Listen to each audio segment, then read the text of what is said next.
Hello guys, welcome.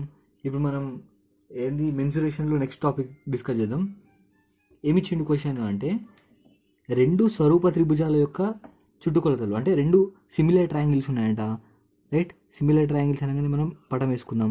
ఈ triangles యొక్క perimeter చుట్టుకొలతలు ఏంటంటే, దీని 30 సెంటీమీటర్స్ అట, దీని 20 సెంటీమీటర్స్ అట. అయితే మొదటి త్రిభుజం యొక్క భుజం, ఫస్ట్ ట్రయాంగిల్ యొక్క సైడ్ ఎంత, 9 సెంటీమీటర్స్ అట. అయితే ఇది ఎంత అని అడుగుతున్నాడు. నేను క్లియర్గా డిస్కస్ చేసిన, ఇందులో మెన్సురేషన్ చాప్టర్లో కాదు, జామెట్రీ దాంట్లో సిమిలర్ ట్రయాంగిల్స్ చెప్పేటప్పుడు ఏం చెప్పినా, ఇది వీటి పెరిమీటర్స్ రేషియో ఎంత ఉంటుందో, వీటి పెరిమీటర్స్ రేషియో, చుట్టుకొలతల రేషియో ఎంత ఉంటుందో, వాటి భుజాల రేషియో కూడా అంతే ఉంటుంది. అంటే 9/x అనుకుందాం, ఇది x అనుకుంటే ఒకవేళ, రైట్? 30/20 = 9/x, right? చేసి ఎంత వస్తుంది? 0 0 క్యాన్సల్, 3 3s అంటే x వాల్యూ ఎంత వచ్చింది? 6 సెంటీమీటర్స్. ఇంతే ఆన్సర్, రైట్? ఇది వాల్యూ ఎంత? 6 సెంటీమీటర్స్ అనమాట. యాజ్ ఐ సెడ్ క్లియర్లీ, అలా ఏం చెప్పినా, వీటి ఏరియాస్ రేషియో వచ్చినప్పుడు వేరే అనుకోవాలని చెప్పిన, అవి ముందర డిస్కస్ చేద్దాం. ఇంకా పెరిమీటర్ రేషియోస్ వచ్చినప్పుడు, ఇక్కడ పెరిమీటర్ వచ్చినప్పుడు, ఈ పెరిమీటర్ డివైడెడ్ బై ఈ పెరిమీటర్ ఈజ్ ఈక్వల్స్ టు ఈ సైడ్ బై ఈ సైడ్, ఈ సైడ్ బై ఈ సైడ్, ఈ సైడ్ బై ఈ సైడ్, ఏదైనా సరే కనుక్కోవచ్చు, రైట్? నెక్స్ట్ చూద్దాం ఏమంటుడు. The sides of a triangle having 7776 square centimeters are in a ratio 3:4:5. The perimeter of a triangle is, అంటే ఒక ట్రయాంగిల్ ఉందట, ఒక త్రిభుజం, రైట్? ఇది నేను ఇట్లా ఎందుకు తీసుకుంటలేను అని చెప్పేసి మీకు డౌట్ వస్తుంది. కానీ క్లియర్గా రేషియో ఇచ్చింది కదా, 3:4:5 అని. 3 4 5 అన్నది పైథాగరస్ ట్రిప్లెట్స్. మీకు చాలాసార్లు చెప్పిన, పైథాగరస్ ట్రిప్లెట్స్ వచ్చినప్పుడు డైరెక్ట్గా మీరు ఇదే ట్రయాంగిల్ వేసుకోవాలి. ఇక్కడ 3x ఉన్నది, ఇక్కడ 4x ఉన్నది, ఇక్కడ 5x ఉన్నది. ఈ పైథాగరస్ ట్రిప్లెట్స్ తోటి ఫామ్ అయ్యే ట్రయాంగిల్ గ్యారంటీగా రైట్ యాంగిల్ ట్రయాంగిలే, రైట్? ఈ ఆలోచన వస్తేనే ఇట్లాంటి ప్రాబ్లమ్స్ చేయొచ్చు. మీరు ఇప్పటి నుంచి ఎక్కడ ఏం కనబడ్డా సరే, 3 4 5 కానీ ఇలాంటి కొన్ని ఉంటాయి, మనం డిస్కస్ చేసినాం. అట్లాంటి ఏది కనబడ్డా సరే డైరెక్ట్గా మీరు 3 4 5 వేసేయండి, రైట్? ఇప్పుడు నేను సంథింగ్ ABC అనుకుంటున్నా, దీని పెరిమీటర్ అడుగుతుండు, right? Sides of a triangle having అంటే ఏరియా ఇచ్చిండు, రైట్? ఏరియా ఎంత ఇచ్చిండు? 7776 ఇచ్చిండు. మనకి ఏరియాకి ఫార్ములా తెలుసు, ఏంటిది? ½ ఇంటూ బేస్ ఇంటూ హైట్. కాబట్టి హాఫ్ బేస్ ఎంత? 4x కదా, 4x, హైట్ ఎంత? 3x కదా, 3x. దీని వాల్యూ ఎంత ఇచ్చిండు? 7776 స్క్వేర్ సెంటీమీటర్స్ ఇచ్చిండు, రైట్? కొట్టేయండి. 2 times 6x² = 7776, x² = 6 1 6 2 6 9 6 6, రైట్? అంటే x² వాల్యూ ఎంత వచ్చింది? అంటే x వాల్యూ మనకు తెలుసు 36 అని. ఎందుకు? 3 స్క్వేర్ చేస్తే ఎంత వస్తుంది? 9 వస్తుంది. 4 స్క్వేర్ 16 దాకా పోతుంది కాబట్టి నేను 3 తీసుకున్నా. లాస్ట్ 6 ఉంది కాబట్టి 36 తీసుకున్నా, రైట్? అంటే x వాల్యూ 36 వచ్చింది. ఇప్పుడు చూడండి ఏం అడుగుతుండు. x వాల్యూ 36 అంటే ఇక్కడ 36 సబ్స్టిట్యూట్ చేయొచ్చు కదా. సరే, సబ్స్టిట్యూట్ చేయకుండా చుట్టుకొలత అడుగుతుండు, అంటే పెరిమీటర్ అడుగుతుండు. అంటే ఇది ప్లస్ ఇది ప్లస్ ఇది కదా, అంటే 4 5 6 7 8 9 10 11 12x వాల్యూ అడుగుతుండు. 12x వాల్యూ 36 వచ్చింది కాబట్టి 36 చేస్తే ఎంత వచ్చింది? 432 సెంటీమీటర్స్ వచ్చింది. ఇదే ఆన్సర్. పెరిమీటర్ చుట్టుకొలత అడుగుతుంది కాబట్టి ఈ మూడింటిని ప్లస్ చేసి x వాల్యూని సబ్స్టిట్యూట్ చేసిన, అంటే 432 వచ్చింది, రైట్? ఈ క్వశ్చన్ చూడండి, కొంచెం ఇంపార్టెంట్. ఇట్లాంటి రేర్ మోడల్స్ ఇవి దాదాపు ఎవరు చెప్పుండరు. చూడండి, the diameter of the each wheel of a car ఈ 70 సెంటీమీటర్స్. ఒక కారు యొక్క వ్యాసం 70 సెంటీమీటర్లు ఇచ్చిండు.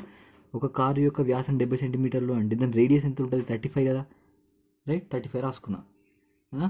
Each wheel rotates 400 times per minute. అంటే ఒక నిమిషానికి 400 సార్లు తిరుగుతుందట ఇది, రైట్? ఇక్కడ ఒక విషయం మీరు గమనించాలి.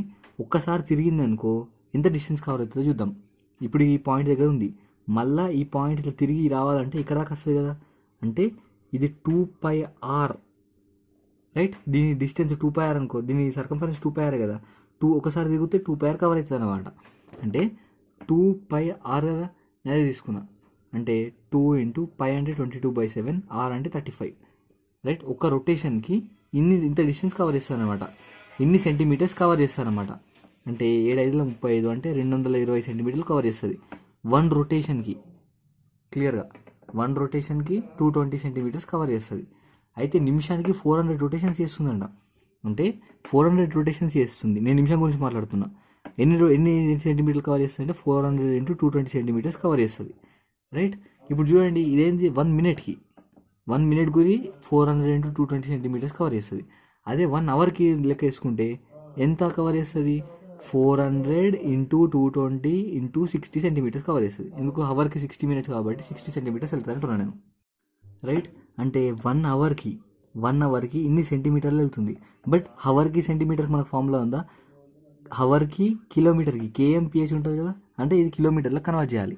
ఈ కిలోమీటర్లకు ఎట్లా కన్వర్ట్ చేస్తున్నా అంటే 400 × 220 × 60 బై ఎంత కిలోమీటర్లు కన్వర్ట్ చేయాలి అంటే 1000, రైట్. ఇప్పుడు ఏమైంది, ఇది సెంటీమీటర్ల నుంచి దేనిలో కన్వర్ట్ అయిపోయింది, సెంటీమీటర్ల నుంచి మీటర్లకు కన్వర్ట్ అయింది, సెంటీమీటర్ల నుంచి మీటర్లకు కన్వర్ట్ అయింది. బై డివైడెడ్ బై 100 చేస్తే మీటర్లకు కన్వర్ట్ అవుతుంది. ఈ మీటర్లది కిలోమీటర్లకు కన్వర్ట్ చేయాలి అంటే బై 1000 చేయాలి, రైట్. ఇప్పుడు ఇది ఎల్లో ఉంది, కిలోమీటర్స్లలో ఉంది, రైట్. అంటే సెంటీమీటర్ల కిలోమీటర్లకు కన్వర్ట్ చేయాలి అంటే 1000 × 100ని డివైడ్ చేయాలన్నమాట, రైట్. ఇప్పుడు చూడండి ఇది కట్ చేసేస్తే 52.8 కిలోమీటర్స్ వస్తాడా, రైట్. అంటే వేగం ఎంత అంటే 52.8 km/h అని చెప్పచ్చు కేఎంపిహెచ్ అని చెప్పి. బట్ రైట్, ఈ క్వశ్చన్ చూడండి, పెరిమీటర్ ఆఫ్ ఎ రాంబస్ అంటే చతుర్భుజం, ఒక చతుర్భుజం యొక్క పెరిమీటర్ ఇచ్చిండు 60 సెంటీమీటర్స్ అంటే 60 సెంటీమీటర్స్ అంటే ఈచ్ సైడ్ ఎంత ఉంటుంది, 15 సెంటీమీటర్స్ కదా, బై 4 వేస్తే 15 వచ్చేసింది డైరెక్ట్గా. 1 డయాగ్నల్ ఇస్ 24, ఒక డయాగ్నల్ 24 సెంటీమీటర్స్ అంట. అయితే ఏరియా ఆఫ్ ఎ రాంబస్ వైశాల్యం అడుగుతుండు, రైట్. క్లియర్గా చూడండి, ఇప్పుడు ఈ డయాగ్నల్ కనుక్కోరాదు, కానీ మనం ఇలా ఒకటి కనుక్కోవచ్చు. ఏంటిది,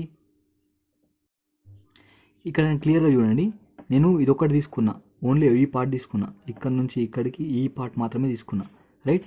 ఆ పార్ట్ మాత్రమే చూడండి, సరే ఏబిసిడి అనుకుందామా, సరే డైరెక్ట్ చూడండి. ఇది 15 సెంటీమీటర్స్, ఇది ఎంత ఉంటుంది 24 అంటే ఈ హాఫ్ ఎంత ఉంటుంది 12 కదా, రైట్. ఇది 12, ఇదేమవుతుంది పైథాగరస్ థీరం ప్రకారం చూస్తే 9 అవుతుంది కదా, పైథాగరస్ థీరం 9, 12, 15, రైట్. సరే మీరు చూసుకోండి, 12² + 9² = 15². సో అది సాటిస్ఫై అవుతుందా కదా, 12² అంటే 144, 9² అంటే 81, 15² అంటే 225, రైట్. అంటే 81 యాడ్ చేస్తే 5, 8, 9, 10, 11, 12, 225 వచ్చింది కదా, 225 పైథాగరస్ థీరం ప్రకారం. అంటే ఇప్పుడు ఇది వచ్చింది కదా, అంటే ఇది వచ్చింది అనమాట, రైట్. ఏది వచ్చింది, ఇది వచ్చింది, ఇది 9 వచ్చింది, రైట్. అంటే ఇది కూడా 9 అయి ఉంటుంది కదా, అంటే రెండు డయాగ్నల్స్ ఏమై ఉంటాయి, ఈ రెండు డయాగ్నల్స్ ఇది 18 అయి ఉంటుంది, ఇది 24 అయి ఉంటుంది. ఏమడుగుతుండు, ఏరియా ఆఫ్ ద రాంబస్ అడుగుతుండు. ఏరియా ఆఫ్ ద రాంబస్కి ఫార్ములా అయింది ½ d1 d2 కదా, మనకు తెలిసిన ఫార్ములా. ½ d1 వాల్యూ ఎంత ఉంది 18, ఇంకో దాని వాల్యూ ఎంత ఉంది 24, 2 12 అంటే 18 12 216, ఇదే ఆన్సర్. అంటే ఏం చేసినా నేను, ఒకటి ఇచ్చిండు కదా, ఒక డయాగ్నల్ ఇచ్చిండు, ఇంకో డయాగ్నల్ కనుక్కోవడానికి పైథాగరస్ థీరం అప్లై చేసిన. ఇది ఒక్కటి చాలా ఇంపార్టెంట్. ఇట్లాంటి రాంబస్కి కానీ స్క్వేర్కి కానీ ట్రయాంగిల్కి కానీ పైథాగరస్ థీరం చాలా చాలా చాలా చాలా ఇంపార్టెంట్. ఏది చేయాలన్నా సరే పైథాగరస్ థీరం అప్లై చేసి 90 degrees ఎక్కడ కనబడ్డా సరే, మీరు ఏ డ్రాయింగ్ తీసుకున్నా సరే ఎక్కడన్నా ఒక దగ్గర 90 degrees పక్క కనిపిస్తుంది. ఆ కనిపించిన దగ్గర వెంటనే ఏం చేయాలి, పైథాగరస్ థీరం అప్లై చేసేయాలి. వేరే వాల్యూస్ అనుకోవాలి, ఆ వాల్యూస్ని సబ్స్టిట్యూట్ చేసేయాలి. వీటిని సబ్స్టిట్యూట్ చేసేస్తే ఆన్సర్ వచ్చేస్తుంది, రైట్. నెక్స్ట్ రైట్, ఈ క్వశ్చన్ చూడండి, the ratio of the circumference and the diameter of the circle is 22:7. వృత్త పరిధి మరియు వ్యాసం యొక్క నిష్పత్తి 22/7 అన్నాడు. అంటే సర్కంఫరెన్స్ కూడా ఇచ్చిండు 14/7 అని చెప్పేసి, 14/7 అని చెప్పేసి. అంటే ఏంది 11/7 కదా, ఇది ఈ వాల్యూ డైరెక్ట్గా 11/7 రాసుకోవచ్చు కదా. అంటే సర్కంఫరెన్స్ ఎంత ఇచ్చిండు 11/7 డివైడెడ్ బై రేషియో అన్నాడు కాబట్టి, నిష్పత్తి అన్నాడు కాబట్టి వేస్తున్నా డివైడ్. డయామీటర్కి ఫార్ములా అయింది 2r కదా, ఈ వాల్యూ ఎంత అనట 22/7 ఇచ్చిండు వాడే, 22/7. అయితే వ్యాసార్థం ఎంత అంటే, వ్యాసార్థం అంటే ఏంటి, ఆర్ వాల్యూ కనుక్కోమంటుడు. అన్నీ డైరెక్ట్గా ఇలానే ఇచ్చేసిండు, కనుక్కోమన్నాడు. చాలా చాలా ఈజీ ఇది. ఏమొస్తుంది చూడండి, 11/7 = 22 × 2r/7, 7 క్యాన్సల్, రైట్. ఏమొస్తుంది 11 2s అంటే ఆర్ వాల్యూ ఎంత వచ్చింది 1/4 మీటర్.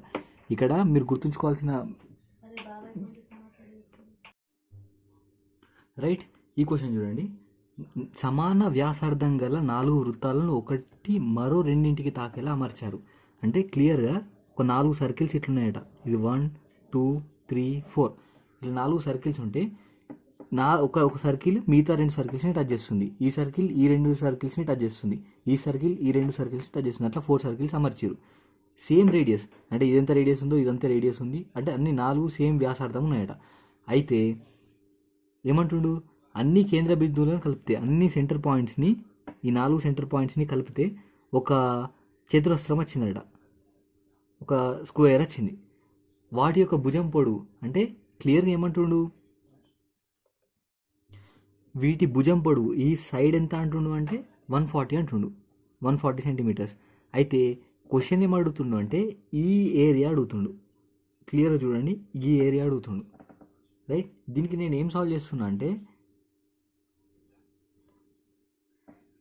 ఈ 140 సెంటీమీటర్స్ వచ్చింది కదా, ఈ దీనిది 140 సెంటీమీటర్స్. అంటే ఈ సర్కిల్ యొక్క రేడియస్ ఎంత అయి ఉంటుంది, ఇలా హాఫ్ అయి ఉంటుంది కదా, ఇది ప్లస్ ఇది ఈజ్ ఈక్వల్ టు 140. అంటే ఇది ఎంత అయి ఉంటుంది, 70 సెంటీమీటర్స్ అయి ఉంటుంది. ఇక్కడికి పర్ఫెక్ట్ కదా.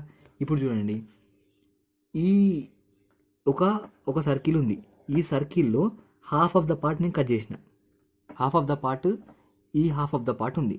అట్లా ఇట్లాంటి పార్ట్స్ ఏమైనా ఉన్నాయి, 4 ఉన్నాయి.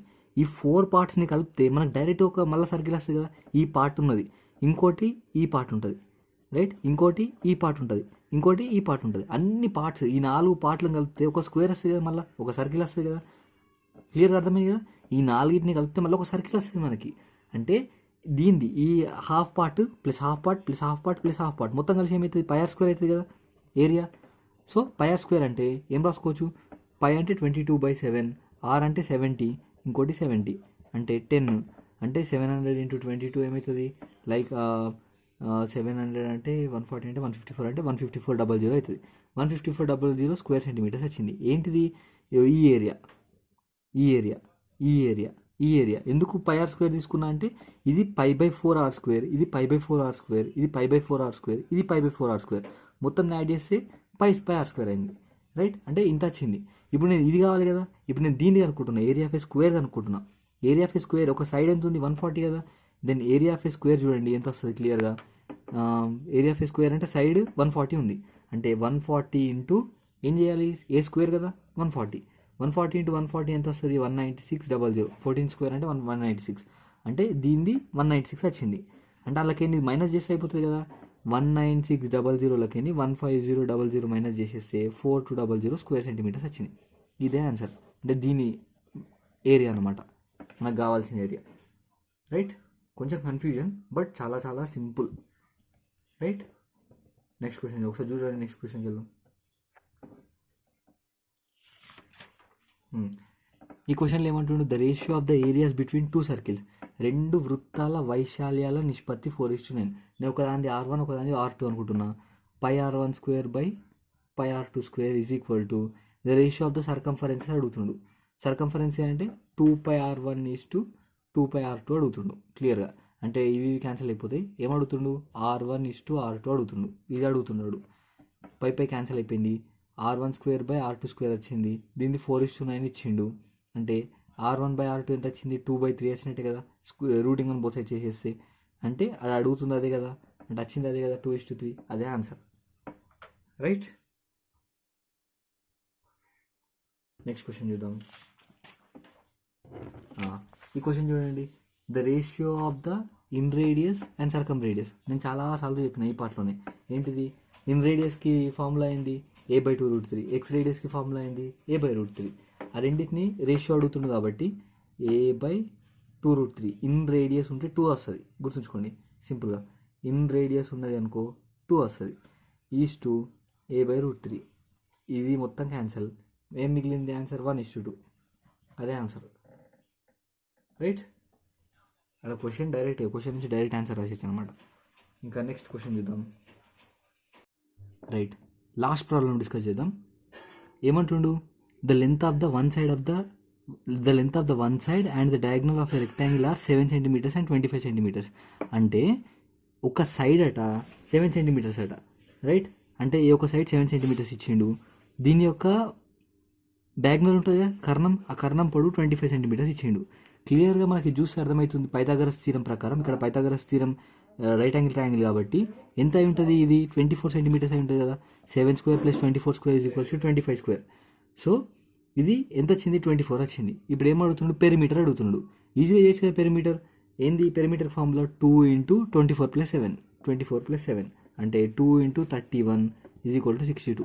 మీరు గుర్తుంచుకోండి, ప్రతి ప్రాబ్లమ్ని మనం ఎలా అయినా సరే, ఈ జామెట్రీలో అయినా సరే, మెన్సురేషన్లో అయినా సరే, దాదాపు ఎట్లా చేస్తున్నాము, ఓన్లీ ఒకటే పైథాగరస్ థీరం. ఇది చాలా చాలా ఇంపార్టెంట్.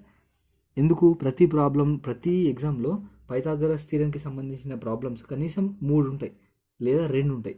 అట్లీస్ట్ ఇక ఏం ఇవ్వకపోతే ఒకటని ఇస్తాడు, కానీ 2 అయితే పక్క. అంటే ఎంత ఇంపార్టెంటో గుర్తుంచుకోండి. ఏదైనా సరే ఇట్లాంటి ఇది కనుక్కోమన్న 24 వచ్చింది, సంథింగ్ లైక్ ఒక స్క్వేర్, ఒక సర్కిల్ ఇచ్చేసి సంథింగ్ ఇట్లా ఒక వాల్యూ ఇచ్చేసి 90 degrees ఇచ్చి ఇంకేదైనా కనుక్కోమన్నారు అనుకో, అట్లాంటి దాని టైంలో కూడా పైథాగరస్ థీరం అప్లై చేయాలి. మీరు ఎప్పుడైనా సరే జామెట్రీ కానీ మెన్సురేషన్ కానీ వచ్చింది అనుకో, ఫస్ట్ ఎగ్జామ్లోకి వెళ్ళగానే చూడండి పైథాగరస్ థీరం ఇది అప్లై అవుతుందా కాదా. కాకపోతే ఇంకా వేరే మెథడ్ ఆలోచించండి. అంటే పైథాగరస్ థీరం అంతమంది ఇంపార్టెంట్ అనమాట. Right. Thank you very much.